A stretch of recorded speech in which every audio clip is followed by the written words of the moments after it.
മലയിൽ വെച്ച മൂശാ ദീർഘദർശി എരുതിയിലെരിയാതെ നിൽക്കുന്നതായി ദർശിച്ച മുൾപ്പടർപ്പ് ആരെ ദൃഷ്ടാന്തപ്പെടുത്തി കാണിച്ചുവോ ആ പരിശുദ്ധ കന്യകയായ മാതാവേ,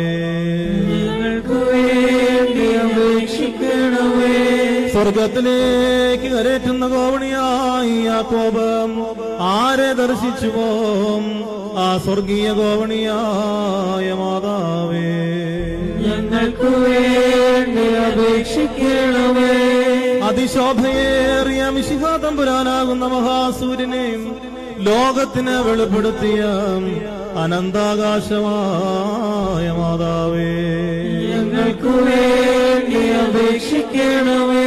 ആദാമിന്റെ സൃഷ്ടാവിനെ തന്റെ ചെറിയ കൈകളിലെടുത്ത് ആഘോഷിക്കുകയും സകല ജീവജാലങ്ങൾക്കും ജീവൻ പകർന്നവന് മുലപ്പാൽ കൊടുത്തു വളർത്തുകയും ചെയ്ത സർവശക്തന്റെ മാതാവേ,